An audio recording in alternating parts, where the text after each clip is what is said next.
मोहित जी। राधे राधे। जी। महाराज जी राधे राधे, आपके चरणों में कोटि कोटि प्रणाम।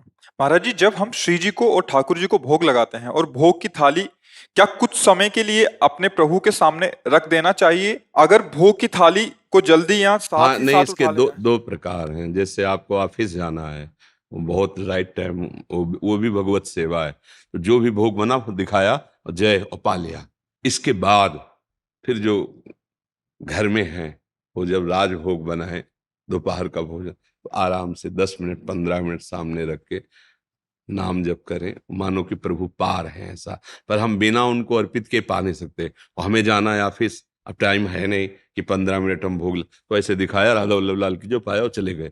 तो जो घर के और सदस्य हैं, तभी जो श्री विग्रह की सेवा है वो गृहस्थी में अकेले पूर्ण नहीं होती, परिवार के सहयोग से पूर्ण होती। मानो पत्नी है, बच्चे हैं, उनको बता दिया कि ये तो हो गया, अब इसके बाद पवित्र करके रसोई मनिया करना, फिर भोग लगाना और फिर थोड़ा पद गायन करना, नाम कीर्तन, फिर पा लेना प्रसाद। अब हमारे पास सामान प्रभु जान रहे हैं। अब उस समय आंख मूंद करके ध्यान करने का समय नहीं, ऑफिस जाने का समय। वहां अगर आपका समय लेट होता रहा तो वहां आपकी ड्यूटी, और उसी से तो ठाकुर सेवा बन रही, परिवार सेवा बन रही, तो वो भी कर्तव्य कर्म पूजा हुआ ना। तो ये अवस्था अवसर के अनुसार हम देखते हैं। अब आप ट्रेन में चल रहे हो, बिना अर्पित किए पाना नहीं है, पूरे ठाकुर जी को लेके थोड़ी चला जाए। तो राधा वल्लभ लाल की जय, हे प्रभु आपकी तो पानी हो गया, यहाँ बैठे हैं प्रभु, पा रहे हैं, ऐसे भाव कर लिए गए। तो विवेकवान पुरुष हर समय प्रभु से जुड़ा रहना चाहिए, चित्त का चिंतन जुड़ना चाहिए, ये बात समझता है। समय है तो पूजा का विस्तार कर दिया, कम समय है तो कम समय में कर लिया, बिल्कुल नहीं है तो चलते चलते पूजा हो जाएगी। राधा वल्लभ लाल की जय। हम अपना बस में बैठे हैं, 2 पराठा पा रहे हैं, सेवा कर लिए जाके ना, राधा वल्लभ, वो भोग लग रहा है, भावना करो प्रभु आपका, आप यहाँ बैठे हो, पा रहे हो गया। समझ रहे ना? सबसे बड़ी खास बात है प्रभु से जुड़े रहना। ये जितनी क्रियाएं हैं ना, प्रभु से जो, प्रभु ही यहाँ अंदर बैठ करके अन्न पचा रहे हैं। अहम वैश्वानरो भूत्वा प्राणिनाम देहमाश्रिता, मैं प्राणियों के अंदर वैश्वानर अग्नि के रूप में, जठराग्नि के रूप में सब अन्न को पचाता, तो वही तो पा रहे हैं ना। तो बाहर से समर्पित किया, समय नहीं है तो भाव से समर्पित किया, पा लिया। प्रभु ही पार है, आप ही पार। जुड़े रहना, प्रभु उप आसन, उपासना मतलब प्रभु के नजदीक रहना, जुड़े रहना। कहीं भी हो, चलते फिरते उठते बैठते प्रभु से जुड़े रहो, परम मंगल हो जाएगा, परम सुख मिल जाएगा। कभी नाम जप से जुड़े, कभी उनकी कथा सुन रहे, सत्संग, बहुत बढ़िया। जैसे कलयुगी यंत्र मोबाइल है ना, तो ये इसमें दोष भी है और इसमें महान गुण भी है। कोई भी ऐसा नहीं जिसमें गुण दोष है। अब जिसको दोष लेना है तो दोष ले लो, गुण लेना है तो गुण ले लो। तो गुण इतना बढ़िया है कि आप कहीं भी हो, किसी भी महापुरुष के वचन सुन सकते हो, नहीं कहीं भी सुन सकते हो। अच्छा, आप अकेले फंस गए, बड़ी समस्या है, कितना बढ़िया गुण है, आप किसी को भी सूचना दे सकते हो, पुलिस को दे सकते हो, घर वालों को दे, किसी को भी दे सकते हो। जहां आपकी आवाज नहीं जा सकती वहां मोबाइल पहुंचा देगा, ले पहुंचा देगा। अगर दोस्त देखो, अब एकांत में बैठे गंदी बातें चयन करके देखो तो फिर आपका पतन हो ही जाएगा। तो मोबाइल अच्छी चीज भी है, बहुत लाभदायक है। कि जो हम बात आपसे कर रहे हैं ये अभी कम समझ में आई, और इसको 10 बार सुनोगे तो ज्यादा समझ में आ जाएगी। तो 10 बार हमारे रूप को दिखाना, हमारी बात सुनाना, मोबाइल काम करेगा। तो हमें तो लगता है कि बहुत बढ़िया। तो अगर हम बढ़िया बात पकड़े तो मोबाइल बहुत बढ़िया है, और अगर बुरी बात पकड़ ले तो फिर गड़बड़ है। तो ऐसे ही पूरी सृष्टि में अगर हम बढ़िया कार्य, तो फिर हमें बढ़िया बढ़िया समझ में आएगा, बुरे कार्य तो सब फिर बुरे ही नजर आएंगे। तो ऐसा है। वो अगर भोग लगाने में अगर थोड़ा लेट हो जाए तो अपराध तो नहीं बनेगा? अरे भाई, हमारा समझो प्रभु से जुड़े रहना खास बात है। अब आप तो मान लो गृहस्थ में हो, अब हमारा ये था कि कई कई दिन हमारे जैसे हितधाम में रहते, छोटी कुटिया में, कई कई दिन हमारा जो मतलब पूर्वाभ्यास था सन्यास का, एकदम एकांत, ना बोलना ना देखना ना सुनना। और उसके लिए फिर बाहर से ताला लगवा देते, जिससे सबको लगे कि कहीं गए हैं। बाहर से ताला लगा है, अंदर हम है, पर्दा लगा हुआ है।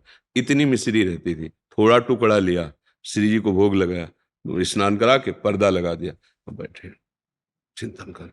दूसरे दिन फिर रात्रि में उठे, शौच स्नान, फिर अंदर, फिर वहां जो माली था उससे ताला लगवा। इतनी मिश्री, 2 2 दिन 3 3 दिन कोई चिंतन का। भगवान भाव देखते हैं, भजन देखते हैं।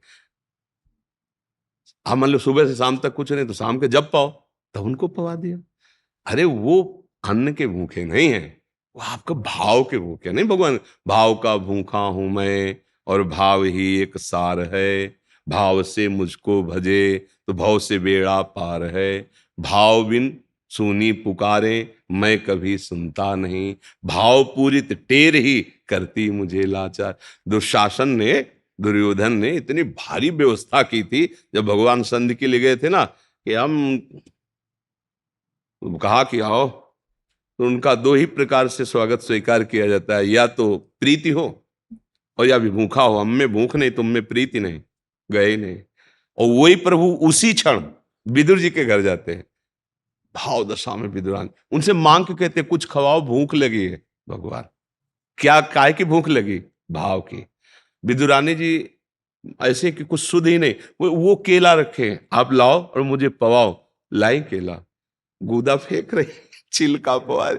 प्रभु कैसे पा रहे? जैसे स्वादिष्ट पाया जाता है, पुलकित हो रहे हैं। वो पवाने में पुलकित है, प्रभु पाने में पुलकित है। अब विदुर जी जब आए तो उनका, अरे बावरी ये क्या, गूदा सब इधर पड़ा हुआ है, छिलका प्रभु को खवा रहे। ऐसे किया और गूदा, बोले विदुर जी वो स्वाद नहीं, जो काकी के पवाने में स्वाद था वो अब स्वाद, अब स्वाद। भाव भगवान क्या पा रहे हैं? बोले छिलका पा रहे हैं। पा द्वारिकाधीश अनंत ब्रह्मांडों का ऐश्वर्य चरणों में लुट रहा है, और सुदामा जी के जब तंदुल छीन के पा रहे ना, आहा, तो रुक्मिणी जी आश्चर्यचकित हो रहे, ऐसा तो किसी भोग में नहीं बोले। इतने 56 भोग लगते, कभी नहीं बोले। आज एक गरीब ब्राह्मण के तंदुल, चावल भी पूरे नहीं थे, तंदुल बन टुकड़े आ गए, और भगवान ऐसे पारे, रोमांच हो रहा है भगवान को। कहे आज पूरा विश्व तृप्त हो रहा है सुदामा, तुम्हारे इन तंदुलों से आज पूरा विश्व। क्या है, क्या है इनमें? क्या है? भाव, भाव है, भाव। सबरी जी के बेर, बेर कोई बहुत अंगूर है क्या? और भगवान कैसे पा रहे हैं? बार बार प्रशंसा करते हुए पा रहे हैं। क्या है इसमें? बेर में क्या है? बेर कोई प्रशंसा नहीं, भाव। ये बात हम जो कह रहे हैं उसको समझो। आपका भाव है ना, प्रभु मेरे भूखे होंगे, बस काश हमारे पास आधा घंटा समय होता और मैं ऐसा ऐसा ऐसा, वो हो गया, प्रभु ने पा लिया, आपका काम हो गया। भाव सा जुड़े रहो, प्रभु से जुड़े रहो। हाँ समय है तो हम समय प्रगट में, नहीं तो कर्तव्य। भाई जी से हनुमान प्रसाद पोद्दार जी से बड़े बड़े लोग मिलने आते, संत जन सब मिलने आते। उनकी सेवा में राधे श्याम बंका जी थे, संपादन का कार्य भाई जी की स्थिति के अनुसार, जो कभी कभी भाव में डूब जाते, 20-20 घंटे शुद्ध नहीं तो संपादन कौन करे, वहाँ संपादन, तो वो मिलने नहीं जाते थे। काफी काफी दिन हुए, तो कई भक्तों ने कहा कि आप तो उनके निजी जन हो, बाहर से आते हैं दर्शन करने, आप उनके दर्शन करने नहीं जाते। तो मतलब हमारी समझ में नहीं आ रहा, क्या भाई जी पर आपकी वैसी भावना नहीं जैसे लोगों की है? तो जब बहुत किया था, उन्होंने कहा देखो, भाई जी की आज्ञा का पालन करना भाई जी से मिलने से भी ज्यादा मैं समझता हूं। अगर हम आज्ञा पालन कर रहे हैं, भाई जी निश्चिंत है ना, तो मुझे बात समझो। हाँ, अगर हम प्रभु के जुड़े हैं ना, उनकी आज्ञा पे है ना, बड़ा मस्ती मस्ती।